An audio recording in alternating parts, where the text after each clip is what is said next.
बिस्मिल्लाहिर्रहमानिर्रहीम। अस्सलामुअलैकुम स्टूडेंट्स, उम्मीद है आप सब लोग खैरियत से होंगे। मैं क्लास सेकेंड ईयर के चैप्टर नंबर 18 का लास्ट लेक्चर यानी 5वां लेक्चर आपको देने जा रहा हूँ। ये चैप्टर आपका आज ख़त्म हो रहा है। लास्ट टॉपिक आपका रह गया ईथर, इस पर हम बातें करने जा रहे हैं। ईथर की अगर हम स्ट्रक्चर की बात करें तो इसमें ऑक्सीजन के दोनों तरफ अल्काइल ग्रुप लगे होते हैं। इस फंक्शनल ग्रुप को हम ईथर कहते हैं। और ये जो अल्काइल ग्रुप लगे हुए हैं ऑक्सीजन के दोनों तरफ, ये एक जैसे भी हो सकते हैं, ये एक दूसरे से डिफरेंट भी हो सकते हैं। इसी बेसिस पर ईथर्स की दो टाइप्स होती हैं। अगर ये दोनों ग्रुप एक जैसे हो तो उनको कहा जाता है सिमेट्रिकल ईथर, और अगर ये दोनों डिफरेंट हो तो उसको कहा जाता है अनसिमेट्रिकल ईथर। तो ये ईथर हम स्टार्ट करने जा रहे हैं। इसका पहला टॉपिक आपकी किताब में जो लिखा हुआ है वो है नोमेनक्लेचर।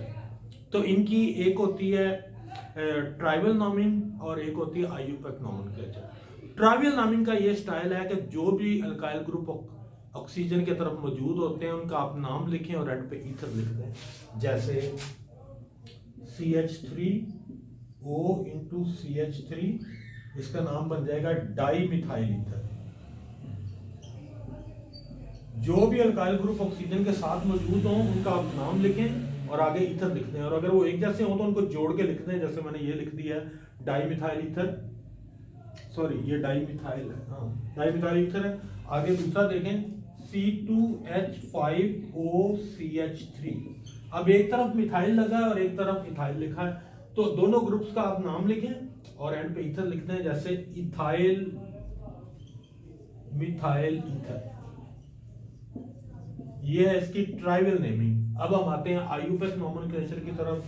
आईयूपैक नोमेनक्लेचर में अगर ऑक्सीजन के दोनों तरफ एक जैसे ग्रुप हों फिर तो ये ट्राइबल नेमिंग का रूल ही फॉलो किया जाता है, जो आपके सामने लिखा हुआ है, दोनों को आप जोड़ के लिख दें। अगर ये दोनों ग्रुप डिफरेंट हों तो फिर आईयूपैक नोमेनक्लेचर के रूल्स जो हैं वो थोड़े से डिफरेंट हैं। इसमें जो बड़ा ग्रुप होता है वो अल्केन के लिहाज से पेरेंट नेम बन जाता है, और जो छोटा ग्रुप होता है उससे ऑक्सीजन के साथ जोड़ के बना देते हैं अल्कोक्सी। ये देखें जरा, इन दोनों ग्रुप में ये ग्रुप जो है ये बड़ा है, इसका नाम बन जाएगा इथेन। तो पेरेंट नेम इसका इथेन है और इन दोनों को हम जोड़ के बोलेंगे यानी मिथॉक्सी इथेन। ये आईयूपैक नोमेनक्लेचर का तरीकेकार है कि जो बड़ा ग्रुप है वो पेरेंट नेम बन जाता है और जो छोटा ग्रुप होता है उसे ऑक्सीजन के साथ मिला के बोलते हैं। इस ग्रुप का नाम होगा, जनरल नेम होगा अल्कोक्सी, और ये चूंकि मिथाइल ग्रुप लगा हुआ था इसका नाम है मिथॉक्सी। तो ये है जी इसकी आईयूपैक नोमेनक्लेचर। अब हम आते हैं इसके मेथड ऑफ प्रिपरेशन की तरफ। पहला मेथड ऑफ प्रिपरेशन इसका काफी इंपॉर्टेंट है क्योंकि ये एक साइंटिस्ट के नाम पे है, विलियमसन सिंथेसिस। देखें जी, पहला इसका मेथड ऑफ प्रिपरेशन है विलियमसन सिंथेसिस। इस मेथड में मेनली अल्कोहल और अल्काइल हैलाइड दोनों यूज किए जाते हैं। पहले अल्कोहल का आप रिएक्शन करवाएंगे सोडियम वाटर के साथ तो हाइड्रोजन गैस रिलीज होती है। देखें जरा, C2H5OH प्लस 2Na, इसके भी आप 2 मोल ले लें तो ये हाइड्रोजन रिप्लेस होगी Na से, इससे बनेगा sodium alkoxide 2C2H5ONa plus H2। ये हाइड्रोजन गैस रिलीज होगी। अब ये रिएक्ट करता है विद अल्काइल हैलाइड और ईथर जन्म लेता है इससे C2H5ONa प्लस C2H5Cl। ये Na और ये Cl ये दोनों आपस में मिलकर सोडियम क्लोराइड बना देंगे और बाकी सारा कुछ जुड़ जाएगा, ईथर डेवलप होगा C2H5O C2H5 प्लस NaCl। ये आपका ईथर जो है वो डेवलप हो गया है। ये पहला मेथड ऑफ प्रिपरेशन है, दैट इज विलियमसन सिंथेसिस।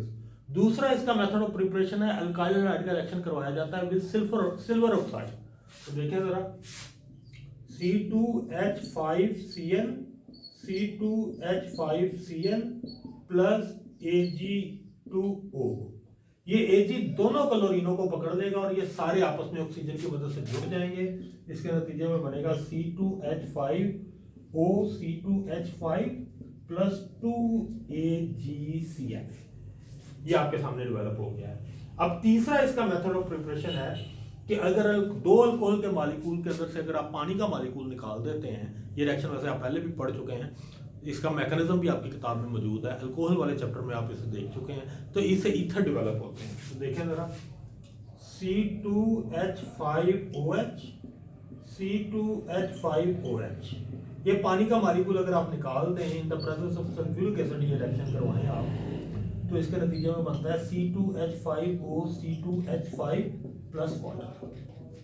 ये इसके 3 मेथड ऑफ प्रिपरेशन आपकी किताब में थे।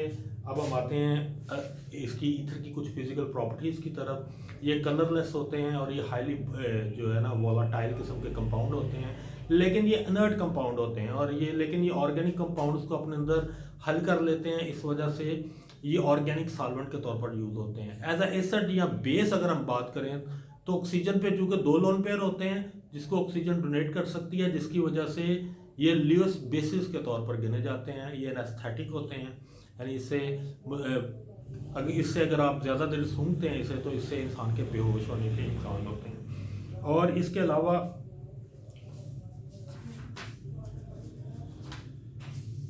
ये पानी से हल्के होते हैं। अब इनका रिएक्शन एक ही आपकी किताब में दिया हुआ है और वो रिएक्शन विलियमसन सिंथेसिस, इस रिएक्शन का एग्जैक्टली उलट है। तो एक ही केमिकल प्रॉपर्टी आपकी किताब में दी हुई है, वो मैं लिखने जा रहा हूँ आपके सामने। यानी ईथर का अगर आप रिएक्शन करवाते हैं विद हैलोजन एसिड तो इसके नतीजे में अल्कोहल और अल्काइल हैलाइड वो दोनों बन जाते हैं जो विलियमसन सिंथेसिस में आपने यूटिलाइज किया। देखें, C2H5O C2H5, इसका अगर आप रिएक्शन करवाएं विद HI के साथ तो पहले स्टेप में ये H अटैक करता है ऑक्सीजन के ऊपर, जिससे ऑक्सोनियम आयन जन्म लेता है। C2H5O C2H5H, इसके ऊपर आ जाएगा प्लस चार्ज और I negative.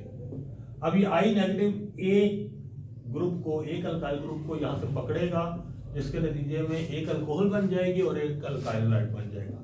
C2H5OH plus C2H5I, एक देखें अल्कोहल बन गई है और एक अल्काइल हैलाइड बन गया। और ये रिएक्शन तकरीबन उलट है, आप कह सकते हैं ये ऑपोजिट है विलियमसन सिंथेसिस का। ये चैप्टर आपका खत्म हो गया है। इसके ऑब्जेक्टिव देख लें तो इसका फिर हम टेस्ट देंगे आपको ट्यूसडे वाले दिन, जो कमिंग ट्यूसडे यानी मंगल का दिन आ रहा है, उस दिन आपका टेस्ट होगा। इसका ऑब्जेक्टिव MCQs देख लें।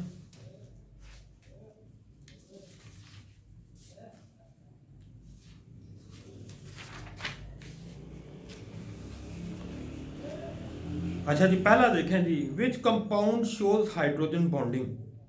आपके सामने 4 ऑप्शन लिखे हुए, इसमें अल्कोहल मौजूद है और आपको पता है अल्कोहल हाइड्रोजन बॉन्डिंग शो करती है, तो अल्कोहल पे आप टिक करें। ये इथाइल अल्कोहल यहाँ पे लिखी हुई है ऑप्शन डी पे।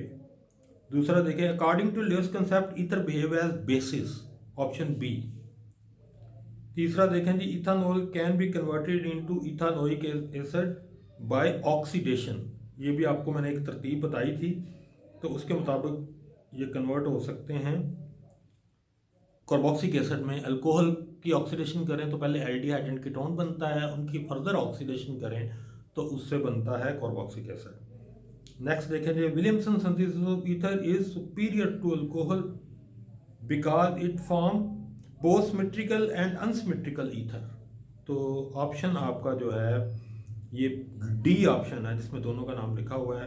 अब क्वेश्चन 5 देखें, which one of the following compound does not contain carboxylic group.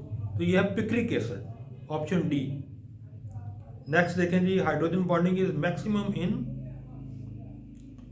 Ethanol या इथाइल अल्कोहल। ये 2 ऑप्शन एक जैसे लिखे हुए हैं, इथानॉल और इथाइल अल्कोहल दोनों सेम है, तो बी और सी दोनों आपके आंसर करेक्ट हैं।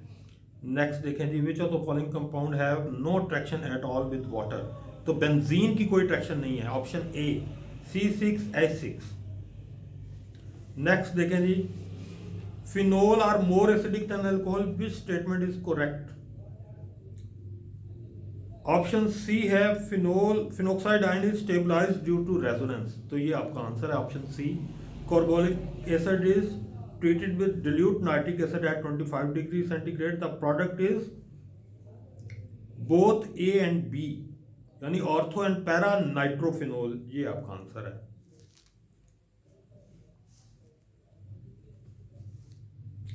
नेक्स्ट देखें जी, oxonium ion is formed when ether is treated with HI। अभी आपने ये आपके सामने भी लिखा हुआ है, ये ऑक्सोनियम आयन है। तो ऑक्सोनियम आयन बनता है जब ईथर का रिएक्शन होता है हाइड्रोजन आयोडाइड के साथ। और लास्ट देखें जी 2,4,6 trinitrophenol is commercially known as picric acid. तो ये आपका चैप्टर खत्म हो गया है। मंगल को कमिंग जो ट्यूसडे आ रहा है उस दिन आपका टेस्ट है। Thank you.